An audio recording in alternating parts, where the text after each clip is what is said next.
Well, the do that I have is a little bit of an obvious one. It's something that's somewhat relevant to con life.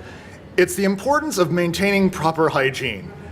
And we all laugh, I know, but it's very, very true. It's important to at least have basic grooming down, get a comb, shower regularly, all the things that, I know it sounds horrible, but we see it happen.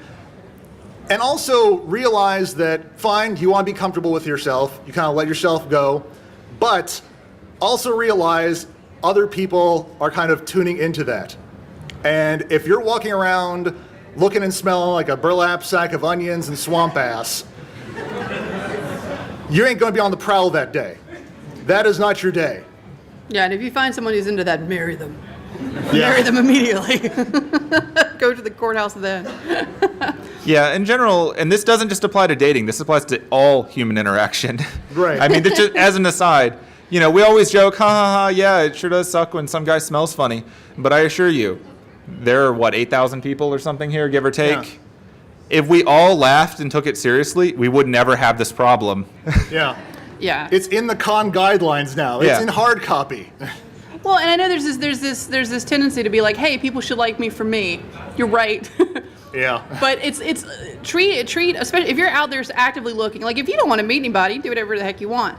But if you're out there actively looking to meet someone, kind of treat it like a job interview. You kind of have to be you have to put your best foot forward because that might be the only time you get to see that person.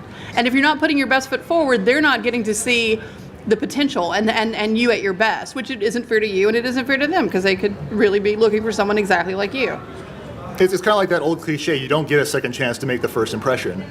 Oh, God, yeah, it's true. Yeah. I feel like now we owe someone money because you said that. Yeah, trademark, TM. Copyright. So should we get into the cosplay thing? Do you have any more do's or don'ts? I do, but they can wait. Okay, if you want to skip around. Yeah, let's skip around. Okay. We are flexible. Well, I guess one more do we can toss out. Okay. Another quick pro tip.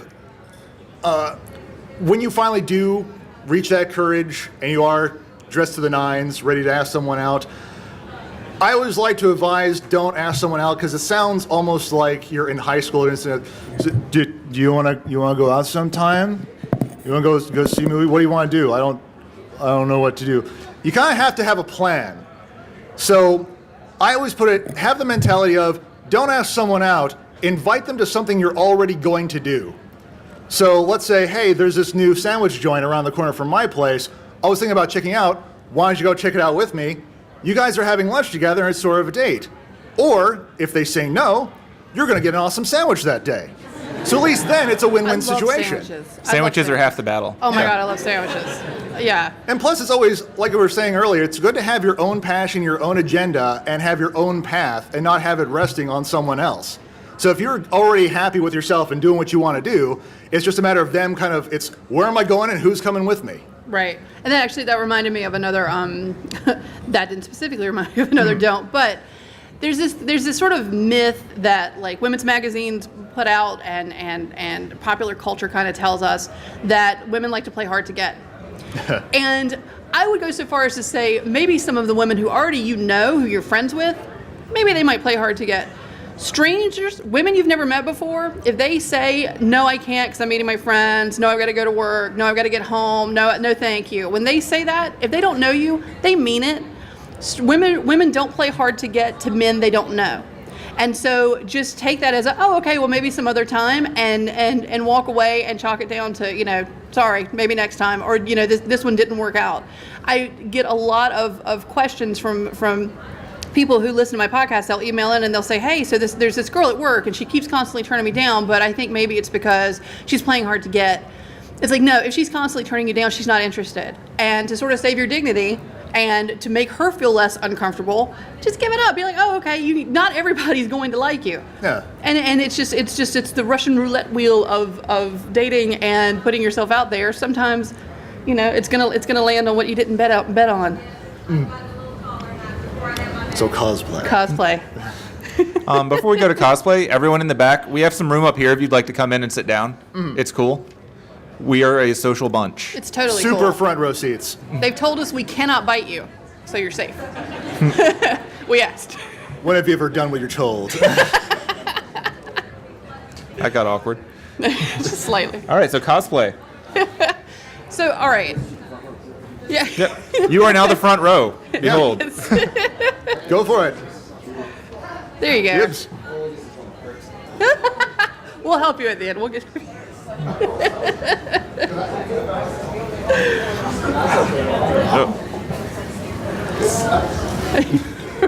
You're a braver guy than me. I would be able to do it. All right. So cosplay is something we've already kind of covered on the Mating Habits podcast. Yes. So we've kind of got at least dipped our toes in it for a bit. A little bit. I figured this is the best environment to really dive in because Right. So of course this is a costuming convention. I mean, let's just put that out there. And so everybody, is out there with their amazing costumes. I'm willing to bet that already, even though it's early on Saturday, kind of midday Saturday, there have been maybe some people in costumes who've already gotten kind of something inappropriate said to them. Is this happening at all? Yeah. Is it? Okay. You don't have to name names, but anyone who's either cosplayed this weekend or at all, just a show of hands of any time you've run into someone who's made you feel a little uncomfortable, maybe stood a little too close, touched Yeah. a little wrong place. Right. See, guys, this is what we're not supposed to lead to. Yes. Yes. This is something that everyone kind of needs to be aware of. Well, and it's totally fine to admire someone's costume, and we're not stupid.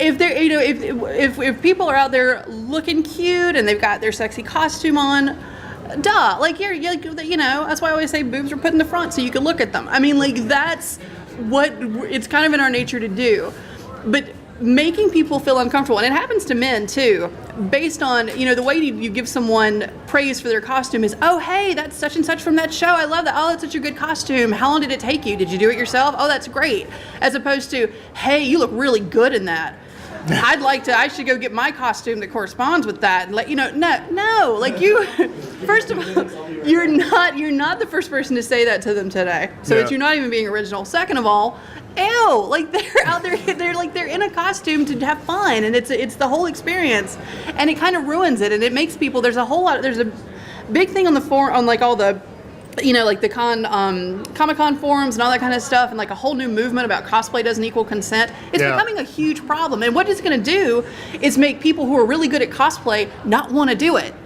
And Do not ruin this for us. Exactly, don't ruin it. Yeah, that is a phrase you need to Google. Cosplay does not equal consent. Yes. Yes, real actually, thing. the basic understanding I know, of it, mind for blown. real, Really? is that...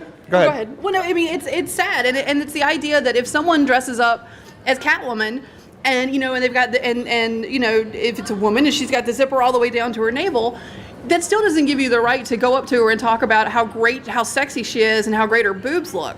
Just look. Like it's Yeah. like it's like it's the concept of just because someone is doing this doesn't give you the free reign to imprint what you would like to do to them out to them, and it makes them uncomfortable, makes them not want to do it, and therefore we don't get to see cool Catgirl costumes, and I'm angry. Yeah. One of the common things I've heard when I've interviewed other cosplayers is that along with those inappropriate comments, people will make really harsh criticisms like, yeah, the costume looks good and the character's hot, but you don't have the right boobs for it, or just making really nitpicky Oh, the you're too critiques. fat to pull off that costume. That kind of stuff too. Yeah. And that is That guy's not, going home by That is himself. not It's going to all win you right. any graces either. No, that's not going to get you anywhere. That's once So again. you want to get a sandwich later? Yeah, clearly not. No. Yeah, as a general rule, which I think we all understand, but it bears repeating, you are not actually your character. You are a person who chose to dress like your character. You might like the character, you might like the costume, you might like the challenge of making a character that has 17 wings. I don't know how you're going to do that, but I would look at it and it would be awesome if you did it.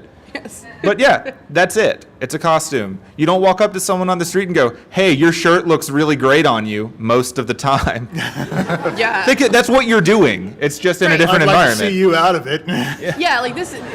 Just because we're at a convention doesn't give you free range to be a jerk. Yeah, and what I think we need to do as people who aren't jerks, because I'm sure no one in this room's ever done that. If we hear people doing this, we should call them out on it and be like, "Hey, man, that's not cool." and just sort of make this sort of the step to be like, I like this environment, and I like what we do here, and we have fun, we get to come together and enjoy the things that we're passionate about, dress up in fun costumes, maybe get drunk later, you know, and have a really good time. And here's this jerk, you know, ruining it for all of us and making us feel like, you know, these are areas Why do we where even come to this con? yeah, like these are areas where we should not feel shame. And so, you know, I will certainly do it if I see anybody, but I like to pick fights, so. The way I see it is, if you want to approach someone, if you find a cosplayer or just anyone that you think is really cool, that you like their costume, and you want to talk with them, you may find someone who's dressed all like a super hot cat girl nuku, but the person you really have to talk to, she's actually Brenda Goldman, like a paralegal from Des Moines. Right. But also realize she's possibly also her 13-year-old sister. So you really have to be careful. You can go to jail. That was oddly specific, Sean. Yeah, it's... I speak from experience, William. Yes. Yeah, it's true. So really, that is the person you have to connect with, not the character that they're dressed as. It's true. Because eventually they'll be in their street clothes later and hopefully getting a sandwich with you. You're just going to keep riding the sandwich thing, aren't you? I'm hungry, stop dude. talking about sandwiches. I'm grabbing dinner after Look, I this. just had lunch. I'm not hungry yet, but you're not helping. Damn. But seriously, we like our con environment, right? That's why we keep coming back. We kind of have to defend it because the whole thing of, you know, this is why we can't have nice things. We can do something about that by telling someone not to be the reason we can't have nice things. Right. And this is how we get ants. Oh, wait, that isn't funny here. Sorry. Even with cosplay, it's almost like we were talking about icebreakers earlier. That is almost an instant in because you can ask them what about the craftsmanship of how much they love the character, or how they put those wings together, or how they put together the straps, or even like their props. Like what is it made out of? What common household items? And eye contact, fellas. When you're asking these questions, it loses its entire effect if the entire time you're just staring at boobs. Yeah, don't talk like this. No. Talk like this. And if they happen to be short, be very careful, but just talk like this. If you do it right, you can stare at the boobs later. Maybe. Long-term investment? Guys like boobs. What do you want? I'm not knocking it. One thing that might also really help if you're really into cosplay and cosplayers is to get involved in cosplay yourself. It's true. It really helps because it goes along the line of you finding your own creative outlet, your own passion, and something for you to do for yourself. But at the same time, you're taking part in the community. You're having other people that you can talk with. Once you get into that, you can start collaborating with other creative people, and the next thing you know, you're in a sewing circle with a bunch of fun, attractive people. It's true. And if you're like me, you can blow your way through that sewing circle and date everybody there. And then be successful at the end. And then more to the point, once you've done that, you have a lot of new things that make you a more unique person to talk to them about. Yeah. Like, oh yeah, when I was doing my costume, I ran into this problem. Oh really, me too. And then you're actually talking about something they care about. Yeah. Which is probably a little bit better than, oh, I saw that show as well. Because most of the people here have probably seen most of the popular shows, which is why they're popular. Mostly.